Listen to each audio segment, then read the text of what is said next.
Welcome once again to Living in the 21st Century. Joining me today is Vasil Shevchenko, former Transportation Minister of Ukraine. Vasil, it's a pleasure to have you on here again. Thank you for having me. Thank you for invitation. Thank you. Thank you so much. Well, there's a lot seems to be going on consistently back there in Ukraine. Recently, the latest was that Putin is now seeking out Africans to come and fight his Russian war. There's a lot of rebellion in his own country right now against this war. Things seems to be like falling apart. What's the latest on this Ukraine's war right now? To be honest, I think we would start our discussion from current situation at the battle line. First of all, I commented that really situation is quite difficult, and now we think that Russian new draftees joining to Russia's troops at the east part of Ukraine to Russia's army. They are low drilled, and they have no opportunity to fight against Ukraine army, but at the same time we must understand that in the Russia officially was drafted 300,000, and unofficially they were going to draft more than 1 million. And today appeared information that since New Year they are going to start a new draftees campaign in the Russia Federation to draft 1 million soldiers and to send them again to Ukraine to fight to continue capture our territory. And because of it, I commented this situation based on the official information from headquarters Ukrainian military troops that they are continuing storming Ukrainian troops, and officially informed that they managed to move for dozens of meters in region Bakhmut city. But I'd like to comment for listeners and watchers that they have been storming the city for more than 5 months, and it's about 5 months, and now they are trying to surround the city, but they haven't managed because of Ukrainian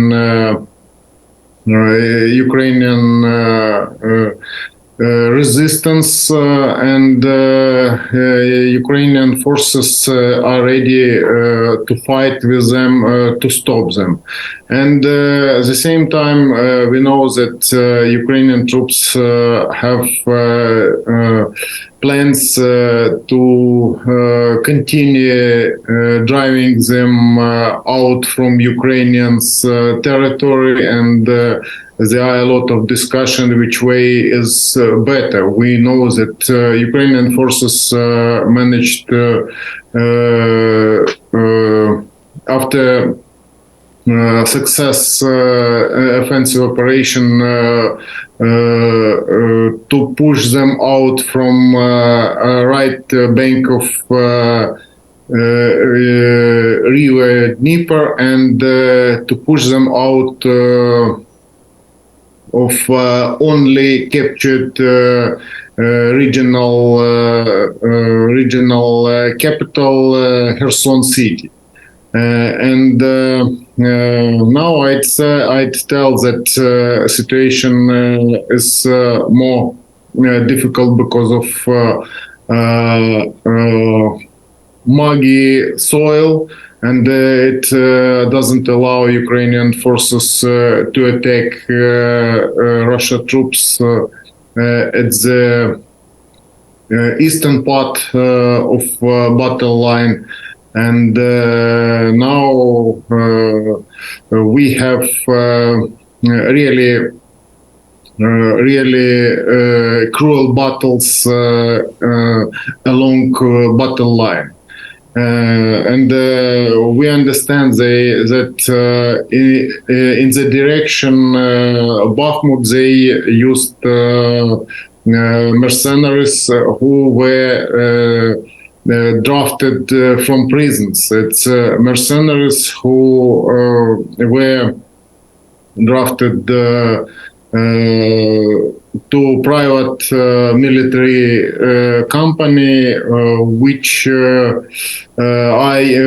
is using these prisoners to attack to Ukrainian troops. As usual, they are attacking first of all these people who was drafted in prison, then attacks new draftees, and only after that they send quite better drilled soldiers, and they are making this type of wave very often during a day. And because of it, if you see official information from Ukraine sources, you will see that they are losing during a day about 500 their soldiers only officially. Because we don't know exactly how many Russian soldiers are died or who's prisoners of war or who's missing in action. And I commented that they don't care for these losses and continue storming, including foreigners who were taking forcibly from prisoners, and now they have nothing to answer to different countries whose citizens were forcibly drafted to Russia's so-called military private companies. And I'd say that this situation is continue, and Ukrainian forces are going to fight with all this new formed military units, and I'd commented that we have done it successfully, and now we are sure that our forces will continue our offensive operation. Okay.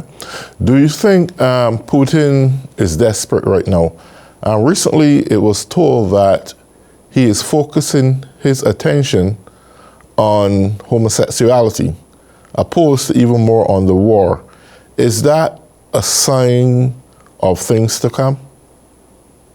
I think that I will not be able to comment this question because it's slightly different. I don't have this type of information. Maybe if I have, I will comment. Understand. Tell me something. As winter closely approach Ukraine right now, how do you view this war? Who does it favors most at this point?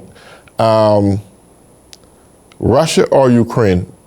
Because we can clearly understand that with so much power outages in Ukraine right now, and it may somewhat trend in favor of the Ukrainians simply because the Russian soldiers are out of their comfort zone. What do you think? I'd commented that Ukrainian forces partly armed by Western weapon, which allow us to fight with Russia's headquarters and facilities from long distance, and it allows us to be more successful and have more opportunities to commit different maneuvers at the front line. And I tell that there are a lot of problems which are connected with condition of soil. Now is in Ukraine is during the night about a couple of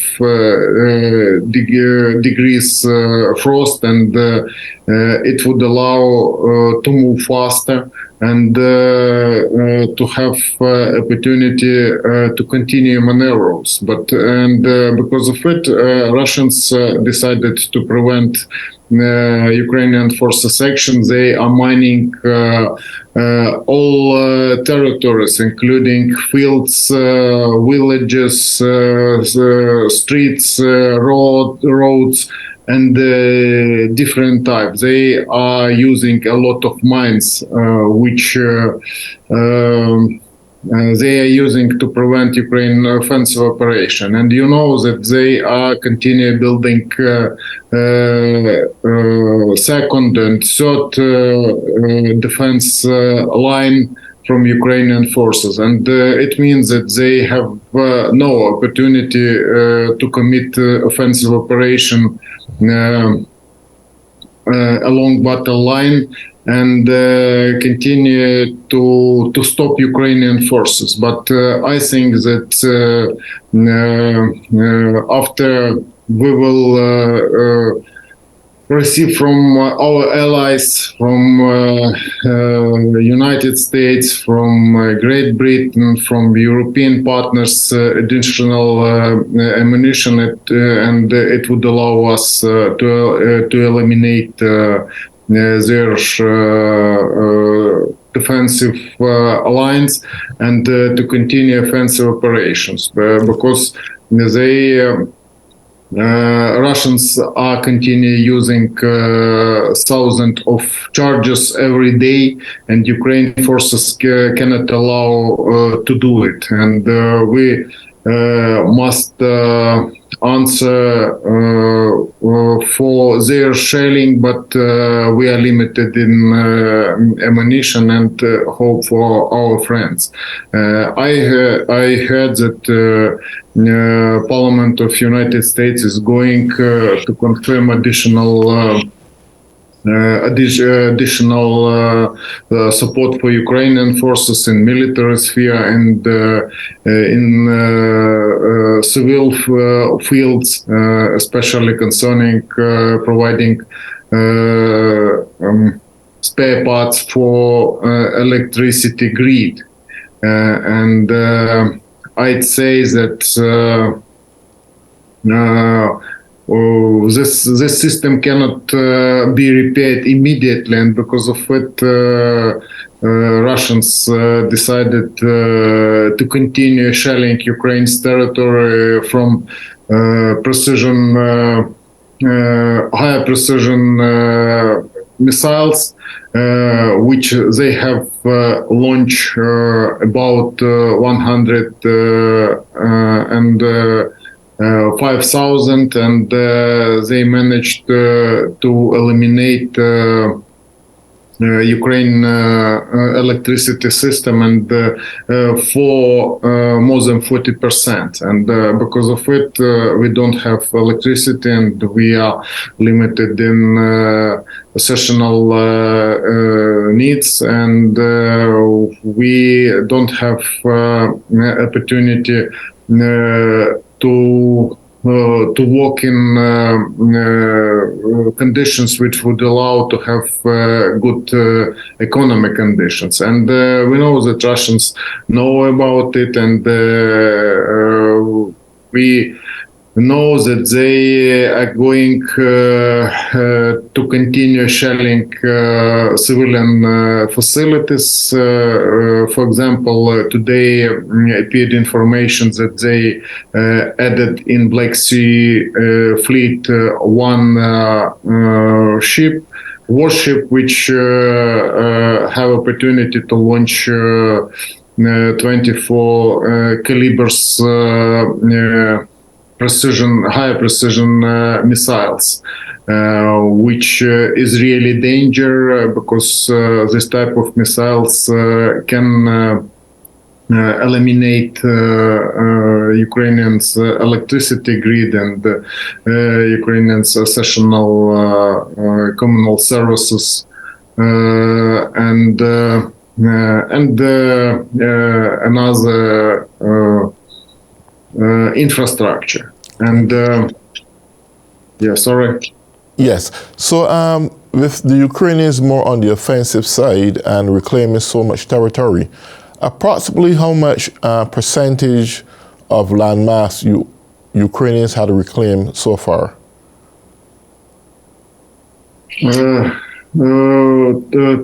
To be honest, Ukraine forces managed to liberate more than 30% territory which was captured initially, and we are continuing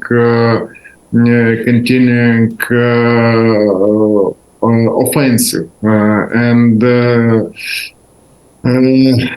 To be honest, we had a really dangerous situation in March when they were going to capture capital of Ukraine, and they were trying to do it from different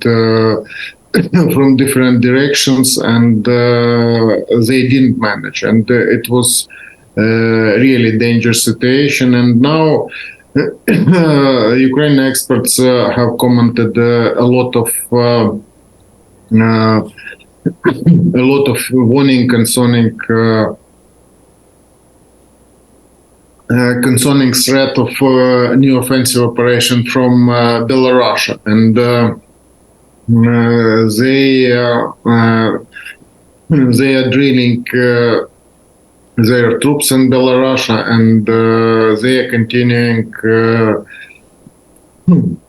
making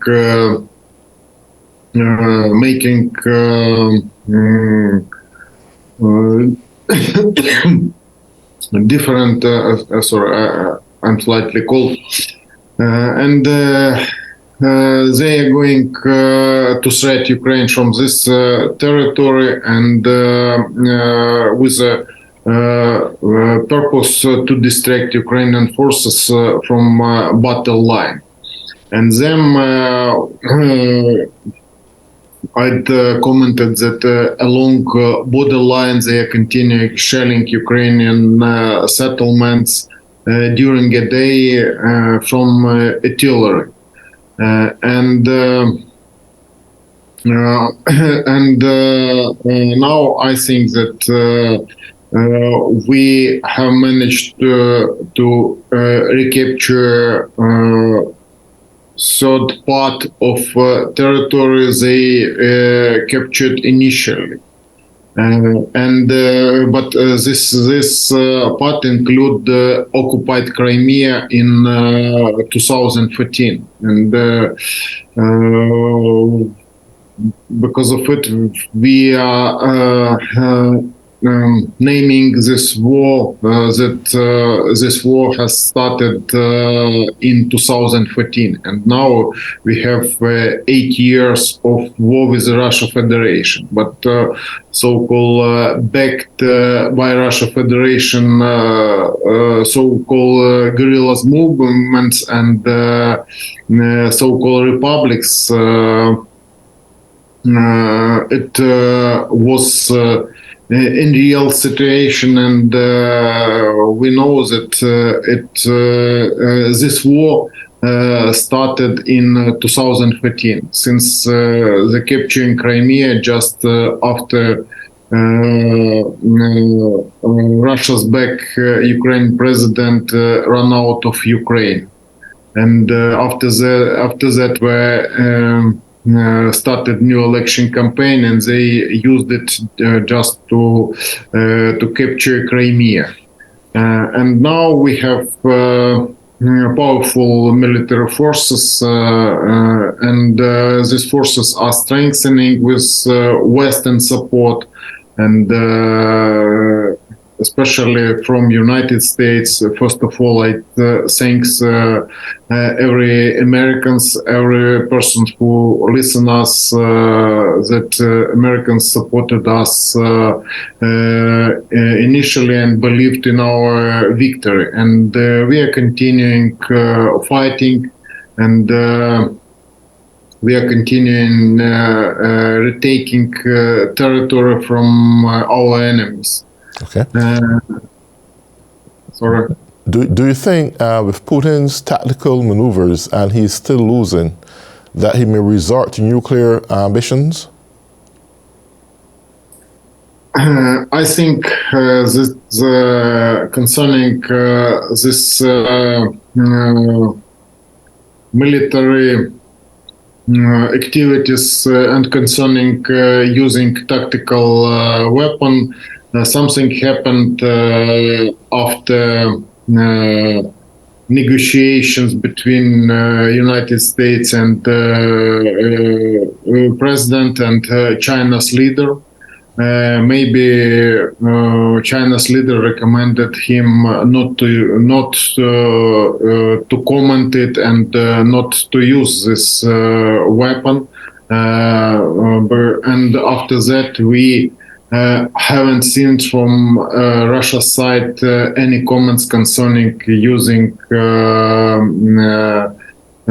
nuclear weapon or tactical nuclear weapon at the battle line in Ukraine. But I'm not sure that they will not use, but it's a good signal just to believe that something can influence for them. But they are not ready to liberate Ukraine territory, and because of it, any negotiations with the Russia Federation is impossible. They are continuing believe that they will be able to deter Ukrainian troops.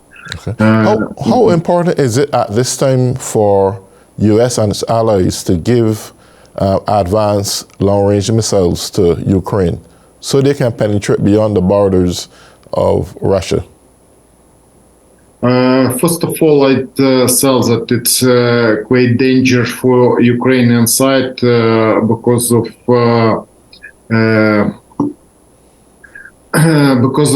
opportunity to launch these missiles from long distance. For example, they are launching these missiles from distance a couple of thousand kilometers. And it's plane which are flying above Russia territory and have opportunity to launch these long-range missiles. And we have no opportunity to shoot it down at the long distance because we don't have this type of system, and we have only short-range system and old technology which were produced in collapsed Soviet Union or in Ukraine. And because of it, we cannot close sky. We have discussed it for a long time, and we have no opportunity to prevent next shelling. For example, we know that Ukraine has missiles, anti-aircraft system, but it doesn't work effectively against missile. And we know that Ukrainian forces manage to shoot down from 70 to 80 or 90% missiles Russia Federation launches. They started launching mass missiles attacks since 10th of October, because they know that Ukraine is using electricity from nuclear powered station, which cannot work when electricity grid is damaged. It switching off, and this system is disbalancing, and because of it, they will continue doing it to threaten Ukrainians, to threaten residents, their opportunity to commit these launches.